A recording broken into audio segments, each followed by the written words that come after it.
के साथ। नमस्कार, सिटी वाराणसी लाइव में आप सभी का स्वागत है। मैं हूं ममता चौरसिया। आइए नजर डालते हैं आज की हेडलाइंस पर।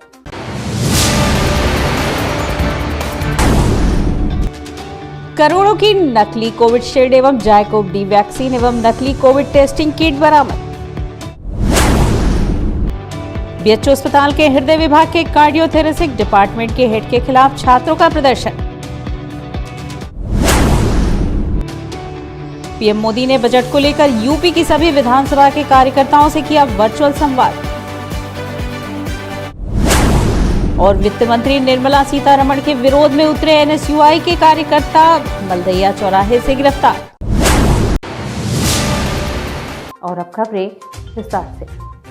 जिले में नकली कोविशील्ड एवं जायकोव डी वैक्सीन एवं नकली कोविड टेस्टिंग किट वृहद पैमाने पर बनाए जाने वाले का एसटीएफ फील्ड यूनिट वाराणसी ने भंडा फोड़कर 5 लोगों को गिरफ्तार किया। जिले में नकली कोविशील्ड एवं जायकोव डी वैक्सीन एवं नकली कोविड टेस्टिंग किट वृहद पैमाने पर बनाए जाने के इनपुट के आधार पर एसटीएफ फील्ड यूनिट वाराणसी ने कार्रवाई की है। जानकारी होने के बाद मौके से एसटीएफ ने कार्रवाई की और जानकारी के अनुसार छापा मारकर मौके से काफी मात्रा में नकली कोविड टेस्टिंग किट को बरामद करने के साथ ही मौके से 5 लोगों को हिरासत में लिया है। इस बाबत एसटीएफ की ओर से दी गई जानकारी के अनुसार आरोपितों से पूछताछ भी की गई है। पूछताछ में पूरा मामला सामने आने के बाद कार्रवाई की गई है। इस बाबत लंका थाना क्षेत्र में एसटीएफ की ओर से विविध कार्रवाई की गई है।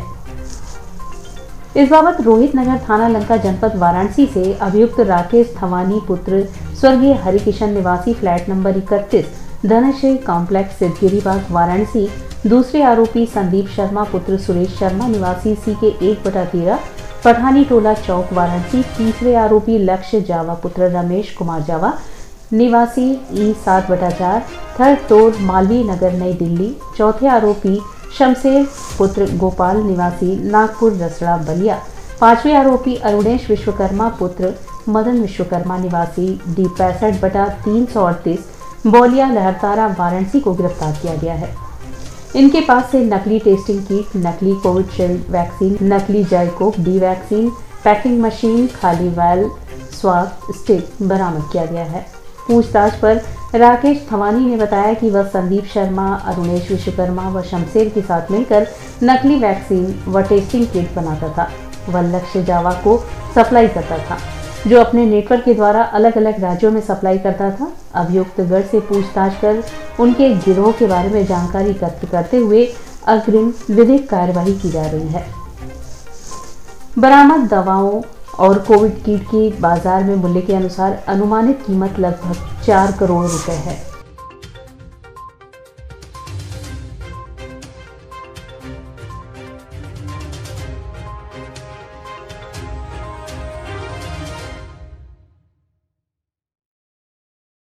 पीएम मोदी ने बुधवार को यूपी की 403 विधानसभा चुनाव की सीटों के कार्यकर्ताओं से वर्चुअल संवाद किया। यह संवाद मंगलवार को जारी हुए बजट 2022 पर आधारित रहा।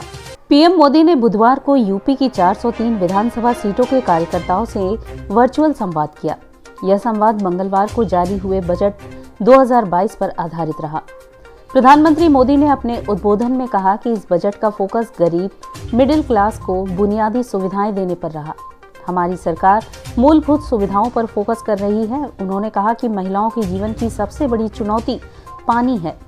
जल जीवन मिशन पर हम काम कर रहे हैं। हमारी सरकार के प्रयासों से देश के 9 करोड़ ग्रामीण घरों में नल से जल पहुंचने लगा है। इसमें 5 करोड़ से ज़्यादा कनेक्शन जल जीवन मिशन के तहत पिछले 2 साल में दिए गए हैं। शहर दक्षिणी विधानसभा सीट पर इस वर्चुअल संवाद का आयोजन मुकीमगंज स्थित शंकर सरदार के बाड़ी में किया गया। इस वर्चुअल संवाद में पहुंची बिहार विधान परिषद सदस्य और बिहार महिला मोर्चा की अध्यक्ष निवेदिता सिंह ने बताया कि कल जो प्रधानमंत्री और वित्त मंत्री निर्मला सीतारमण ने एक संतुलित बजट पेश किया है, उसके लिए वो दोनों बधाई के पात्र हैं। इसकी अर्थव्यवस्था को इतनी मजबूती प्रदान करने वाला बजट, जो आने वाले 25 वर्षों के भविष्य का बजट है, जो एक अर्थव्यवस्था की नींव डालने वाला बजट है और देश को आत्मनिर्भर बनाने वाला बजट है। इसके लिए मैं आदरणीय प्रधानमंत्री जी को, अपने देश के वित्त मंत्री जी को बहुत बहुत बधाई देना चाहूँगी और साधुवाद देना चाहूँगी कि उन्होंने सभी तबके का ख्याल रखते हुए, ये नहीं कि हमको गैस का कीमत बढ़ गया तो उसको हमें घटाना है, पेट्रोल डीजल की दामें बढ़ गई हैं, घट गई तो उसके पीछे हम दौड़ रहे हैं, लेकिन एक अस्थायित्व जो देश को देना है, जो आज़ादी के 75 वर्ष के बाद भी आज हमारे किसान पिछड़े हैं, हमारे युवाओं परेशान हैं, उनके लिए एक नींव डालने का काम करने वाला है आज का ये बजट है। भाजपा नेता किशोर सेठ व नीरज जायसवाल ने कहा कि 7 वर्षों में हमारी सरकार ने अर्थव्यवस्था को सुदृढ़ किया है। इसके अलावा पिछले 2 वर्षों में जो हमने कोरोना में झेला है, उसके बावजूद देश को आत्मनिर्भर करने वाला बजट हमारी सरकार और वित्त मंत्री ने पेश किया है। एक स्थायित्व देने वाला यह बजट है और ये आने वाले 25 वर्षों की नींव डाल रहा है। वित्त मंत्री महोदया को, माननीय प्रधानमंत्री महोदय को धन्यवाद देते हैं कि ये सोने पर जो कस्टम ड्यूटी, जो आयात शुल्क घटाकर उन्होंने 5% किया है। निश्चित तौर पर इससे सोने के जो हम लोग जिस व्यवसाय से जुड़े हुए हैं, व्यवसाय भी बढ़ेगा और यहाँ पर बनारस में लगभग 40,000 हमारे कारीगर बंधु भी हैं, उसको भी इनको लाभ मिलेगा, क्योंकि बिक्री बढ़ेगी तो यहाँ पर उन लोगों के भी परिवारों का भी आय बढ़ेगा। मैं भारत का नागरिक भी हूँ और एक व्यापारी भी हूँ और भारत के नागरिक के नाते भी मुझे यह बजट जो है विकासोन्मुखी बजट है और भारत को विकसित राष्ट्र, आत्मनिर्भर भारत बनाने में बनने वाले योगदान के लिए ऐसा बजट आया है और व्यापार को बढ़ाने वाला यह बजट है। छोटे मध्यम लघु उद्योग के लोग इससे लाभान्वित होंगे। यह एक दूरदर्शी सोच वाला बजट है। दूसरी तरफ कैंट विधानसभा में महमूदगंज स्थित सगुनलान में प्रदेश प्रवक्ता अशोक पांडे, मेयर मृदुला जायसवाल व काशी क्षेत्र के आर्थिक प्रकोष्ठ के संजय गुप्ता ने प्रधानमंत्री का वर्चुअल संवाद सुनने के बाद कहा कि प्रधानमंत्री ने कोरोना काल में सभी गाइडलाइंस को फॉलो करते हुए और चुनाव आयोग के निर्देशों को मानते हुए आज हम सभी से संवाद किया। इस देश में कृषि, विज्ञान, शिक्षा के क्षेत्र की जो हमारी योजनाएं बनी हैं, इसके अलावा नदियों के 5 किलोमीटर के एरिया में खेती पर जोर दिया गया है। इन नेताओं ने बताया कि प्रधानमंत्री ने हम सभी से कहा है कि वित्त मंत्री निर्मला सीतारमण जी ने जो बजट बनाया है उसे आम जनता को हमें बताना होगा कि साल भर के लिए जो बजट आया है वो अंतिम आदमी के विकास का बजट है, किसानों के उत्थान का बजट है और भारत और इंडिया के विकास का ये बजट है। उन्होंने कहा यह बजट चुनाव की जगह अंतिम आदमी के विकास को लेकर बनाया गया है। हमारे आदरणीय प्रधानमंत्री नरेंद्र भाई मोदी जी ने जो कल बजट पेश हुआ है उसके ऊपर अपनी विशेष व्याख्या रखी है और यहाँ पे लगभग हज़ारों की संख्या में कार्यकर्ता उपस्थित हैं। उन लोगों ने आदरणीय मोदी जी का बजट के ऊपर विशेष भाषण सुना और बजट की जो भी बारीकियां हैं उनको मोदी जी ने विस्तार से बताया ताकि हमारे कार्यकर्ता जा सकें।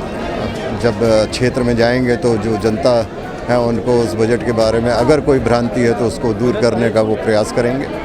और बहुत ही ज्ञानवर्धक ये संभाषण था मोदी जी का, जिससे कार्यकर्ता लाभान्वित हैं और वो इस बजट के बारे में एक अच्छी सोच लेकर के क्षेत्र में जाएं। बजट में सारे वर्गों को इशू को छूना और उनकी समस्याओं को सुलझाने का काम सिर्फ नरेंद्र मोदी जी ही कर सकते हैं। उन्होंने किसान, डिफेंस, बच्चों पे, युवाओं पे, महिलाओं के लिए हर एक तर्ज पे उन्होंने इस बजट में आह्वान किया है। चाहे वो डिजिटलाइजेशन की बात करें, डिजिटल विश्वविद्यालय की बात करें, किसानों के लिए ड्रोन व्यवस्था की बात करें, प्राकृतिक खेती के बारे में बात करें, पर्यावरण के बारे में बात करें, हर एक वर्ग को छूने का काम उन्होंने किया है। मैं बहुत बहुत धन्यवाद देती हूँ इस सफल बजट के लिए प्रधान नरेंद्र मोदी जी का। उन्होंने एक आह्वान किया है कि हर बीजेपी कार्यकर्ता का एक कर्तव्य बनता है कि भारत सरकार के द्वारा जितनी भी योजनाएं हैं उनको हम जनता तक 100% तक पहुँचाएं। निर्मला सीतारमण जी ने, भारतीय जनता पार्टी ने जो बजट हमारे लिए लाया है वो अंतिम आदमी के विकास का बजट है, कृषि के विकास का बजट है, इंडिया और भारत दोनों के विकास का बजट है। ये हमें बताना है जाके।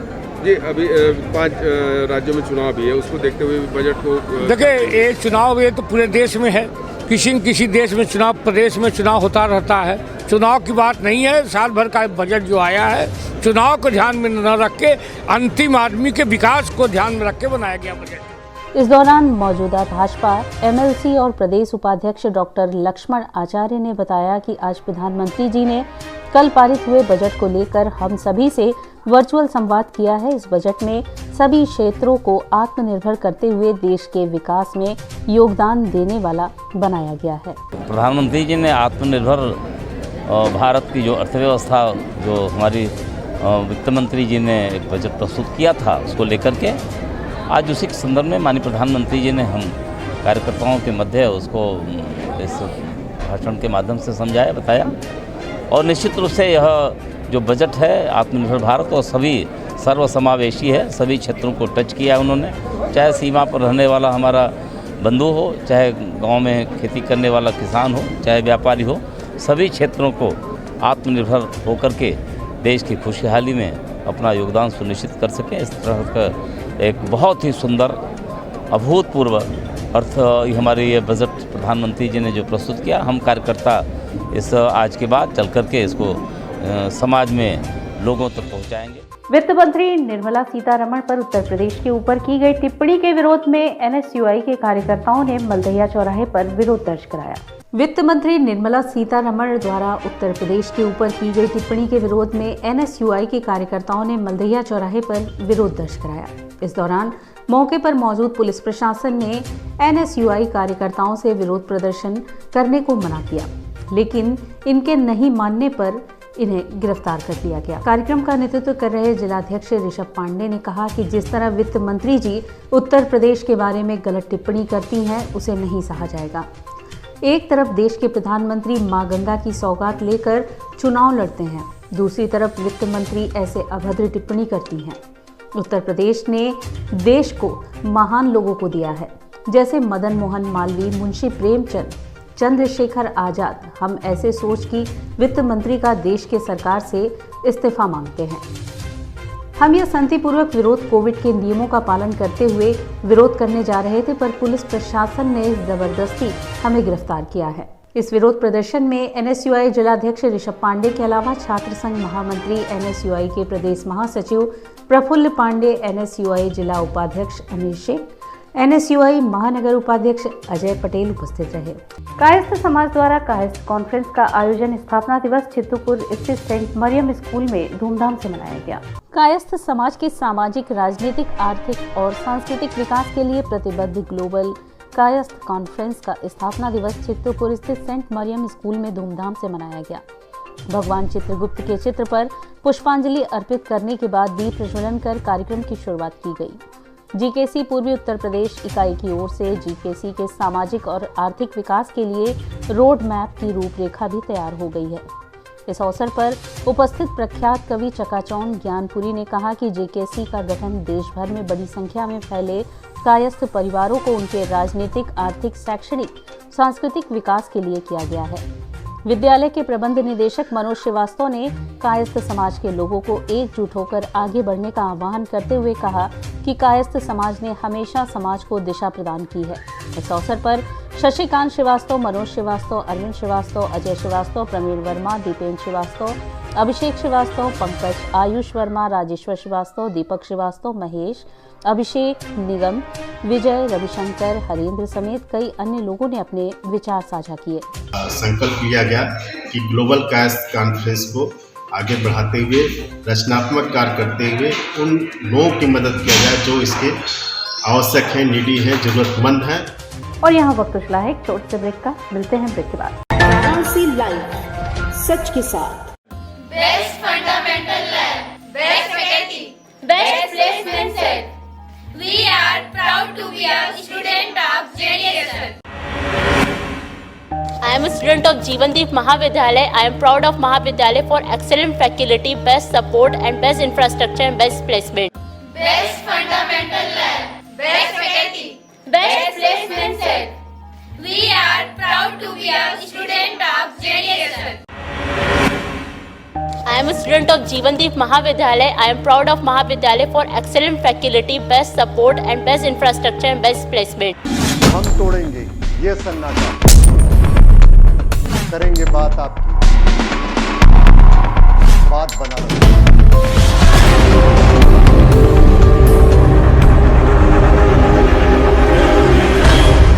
पूछेंगे सवाल, उठाएंगे मुद्दे, करेंगे बहस, होगा मुकाबला आमने सामने। ताकि सच जिंदा रहे। बेबाक बहस। कोरोना वायरस ने देश में एक बार फिर से रफ्तार पकड़ ली है। ऐसे में जरूरी है कि सभी लोग पूरी एहतियात बरतें। घर से बाहर निकलते समय मास्क का सदैव प्रयोग करें। समय समय पर हाथों को सैनिटाइजर से सैनिटाइज करें। ज्यादा भीड़ भाड़ वाली जगहों में जाने से बचें। 2 गज की दूरी का पालन करें। स्वस्थ रहें, सुरक्षित रहें। जनहित में जारी वाराणसी लाइव। वाराणसी लाइव, सच के साथ। और ब्रेक के बाद पुनः आपका स्वागत है। यूपी विधानसभा को लेकर सभी राजनीतिक दल सक्रिय हो चुके हैं। इसी कड़ी में सपा गठबंधन के बाद अपना दल के कृष्णा पटेल की अगुवाई में पार्टी ने चुनाव की तैयारियां जोर शोर से शुरू कर दी है। यूपी विधानसभा को लेकर सभी राजनीतिक दल इस समय पूरी तरह से सक्रिय हो चला है। सपा से गठबंधन के बाद अपना दल के कृष्ण पटेल की अगुवाई वाली पार्टी ने चुनाव की तैयारियां जोर शोर के साथ शुरू कर दी है। बुधवार को अपना दल कमीरावादी के राष्ट्रीय अध्यक्ष माता कृष्णा पटेल जी ग्राम सभा नाथुपुर में लोगों से जनसंपर्क करते हुए कहे कि अपना दल सपा की गठबंधन की सरकार को वोट देकर विजयी बनाए। कृष्णा पटेल ने कहा कि जनता के बीच हमारी सबसे अहम मुद्दे वाली बात जातिवाद जनगणना रहेगी, जिससे अति पिछड़े लोगों का विकास हो सके।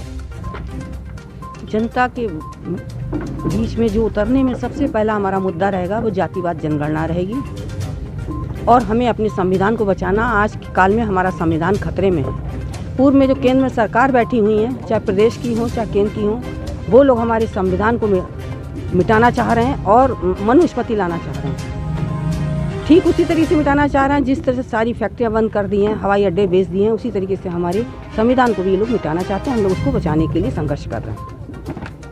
मैडम, रोनिया विधानसभा में देखा जाए तो गठबंधन से बीजेपी भी उतार रही है और शायद उसमें हो सकता है कि आप ही के परिवार की आपकी बेटी को ही सीट मिला जाए, तो किस तरह से उस चीज़ को हैंडल किया जाएगा आपके जरिए? देखिए, चुनाव लड़ने का अधिकार सभी को है और हमारे परिवार से बेटी आ रही है तो उसके लिए तो आप कह रहे हैं, लेकिन आपने रजवाड़े घर की बात कभी नहीं कही होगी, जो जहाँ से सोनिया गांधी मेनका गांधी हमेशा लड़ती रहती है, तब कभी नहीं कहा होगा। लेकिन हमारे ही परिवार को छालने की आप लोग कोशिश करते रहते हैं। नहीं, ये बीजेपी की रणनीति है कि जहाँ से आपको गठबंधन में मिल रहा है वहाँ से वो भी आप ही के ही परिवार को उतारना चाह रही है और दोनों लोग को लड़ा रही है। 30 में क्या ये बीजेपी की रणनीति है, तो ये तो शुरू से बीजेपी की रणनीति चली आ रही है। जहाँ से हमारा परिवार खड़ा होता है वहाँ हम लोग को कमजोर करने के लिए कोई ना कोई किसी को मुद्दा बना कर उतारते ही है। सरस्वती पूजा पर इस कोरोना काल में मूर्तिकारों के व्यवसाय पर काफी फर्क पड़ रहा है।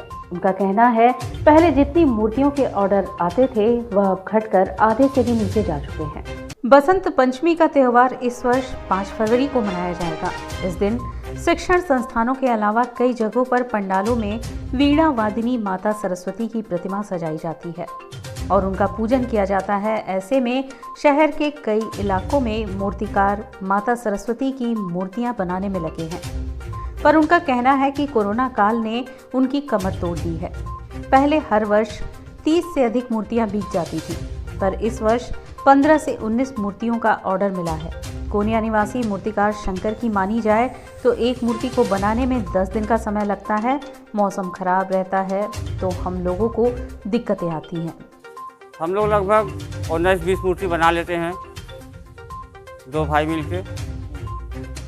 और इसकी लॉकडाउन की वजह से पर साल से 21 साल बहुत कम आ रहे हैं। बीएचयू अस्पताल के हृदय विभाग के कार्डियोथोरेसिक डिपार्टमेंट के हेड के खिलाफ छात्रों ने प्रदर्शन किया। बीएचयू के डॉक्टर सर सुंदरलाल हॉस्पिटल के हृदय विभाग के कार्डियोथोरेसिक डिपार्टमेंट के हेड डॉक्टर संजय कुमार पर छात्रों ने गंभीर आरोप लगाया है। छात्रों का आरोप है कि एक गरीब पेशेंट को उन्होंने एडमिट करवाया था और डॉक्टर संजय उनका इलाज कर रहे थे, लेकिन लगातार एक बाहरी फार्मेसी से दवा मंगाते रहे और जब पेशेंट की हालत बिगड़ गई तो उसे एम्स ले जाने का दबाव बनाने लगे। छात्रों ने इस संबंध में अस्पताल के एमएस से मुलाकात कर उक्त डॉक्टर की बर्खास्तगी की मांग की है। वहीं एमएस की माने तो इस विभाग की लगातार शिकायतें मिलती रही हैं। इस शिकायत को संज्ञान में लेते हुए एक इंक्वायरी कमेटी बना दी गई है। रिपोर्ट के आधार पर कार्रवाई की जाएगी। इसके पहले छात्रों ने काफी देर तक एमएस ऑफिस के बाहर धरना दिया। एमएस से मुलाकात करने वालों में से एक छात्र गिरीश सिंह ने बताया कि सर सुंदरलाल अस्पताल के कार्डियोथेरेसिस विभाग के हेड डॉक्टर संजय पूरी तरह से दलाली में लिप्त हैं। हम लोग 2 माह पहले एक गरीब पेशेंट को यहाँ एडमिट करने आए थे और उसे डॉक्टर संजय ने देखने के बाद एडमिट किया। हम लोग चंदे से लगातार उसका इलाज करवाते रहे, पर डॉक्टर संजय लगातार बाहर की दवाएं एक खास medical store Bhairav medical store से लाने का दबाव बनाते। उक्त छात्र ने बताया कि उसके बाद ऑपरेशन के लिए हम लोगों से 1.5 लाख रुपए जमा करवाए और ऑपरेशन के बाद कहा कि मरीज ठीक हो जाएगा। पर जब मरीज ठीक नहीं हुआ तो उन्होंने कहा कि आप लोग एम्स लेकर जाइए। छात्रों ने आरोप लगाया कि वो लगातार ऐसा मरीजों के साथ करते आ रहे हैं, लेकिन आज हम सभी ने एमएस से मिलकर शिकायत दर्ज करवाई है। 2 महीना पहले हम लोग अपना पेशेंट लाया था, बहुत गरीब पेशेंट था, समझ लीजिए उसका हम लोग इलाज अपने चंदा से लगा करवा रहे थे इलाज 2 महीने पहले से। तो क्या हुआ कि इलाज चल रहा था तो डॉक्टर बोले दवा लेना है बाहर, एक मेडिकल भैरव मेडिकल जहाँ उनको कमीशन मिलता है, अंदर एक मेडिकल है उमंग फार्मेसी जहाँ की कम रेट में दवा मिल जाता है। और इन्होंने बाकायदा मेडिकल का नाम बताया कि इसी मेडिकल दवा लेना भैरव मेडिकल से जहाँ से कमीशन मिलता है। और वहाँ पहले 1.5 लाख रुपये जमा करवा लिए, उसके बाद इसका ऑपरेशन किए, 2 महीना इसको एडमिट रखे थे। एडमिट रखने के बाद इसका हालत जब खराब हो गया, ऑपरेशन करने के बाद 4 लाख 5 लाख रुपये दवा में चला गया, तब उसको बोले कि इसको एम्स ले जाओ। आधा पुनः हालत खराब हो चुका तब बोले एम्स ले जाने के लिए, जो कि ऑपरेशन किए, बोले ठीक हो जाएगा, कोई सुधार नहीं हुआ। एमएस साहब बोले कार्रवाई होगी, जल्दी कमेटी बैठी है, हम लोग बोले त्वरित कार्रवाई होगी, नहीं तो हम लोग फिर धरना बैठेंगे। कार्डियोथोरेसिक विभाग के एक डॉक्टर साहब हैं, डॉक्टर संजय कुमार, जो ये इसमें लिखा हुआ है। अब इस विषय पे हम लोग जा करके बातचीत करेंगे, डॉक्टर साहब से भी बातचीत करेंगे, क्या समस्या है, वहाँ की नर्सिंग स्टाफ को भी बुला के बात करेंगे, वहाँ के जो कर्मचारी हैं कि किसका क्या है, क्या वास्तविकता है, क्या नहीं है, दोनों पक्ष को समझा जाएगा। और ये समस्या कोई अभी की नहीं है, बहुत दिनों से चली आ रही है, बहुत सारी विभागों में उनका हम लोग निरंतर निदान करने की आपसी विचार विमर्श करके समझा करके किया जाता है। मैन पावर मैनेजमेंट में ये पहला मुद्दा होता है कि आपसी विचार विमर्श करके ही काम को करना चाहिए, बढ़ाना चाहिए। अब चूँकि ये अति हो चुकी है, बच्चों का भी ये आक्षेप है कि बहुत सारी कमेटी बनती रही हैं, कोई उस पर कार्रवाई नहीं हुई है। इस विषय को मैंने संज्ञान में लिया है, मैं अपने उच्च अधिकारियों से बात करूंगा और जो भी समय उचित समय अनुसार जो भी कार्य हो सकता है वो करूंगा। और इसी के साथ सिटी वाराणसी लाइव का यह प्रसारण यहीं समाप्त होता है। ममता चौरसिया को दे इजाजत, नमस्कार।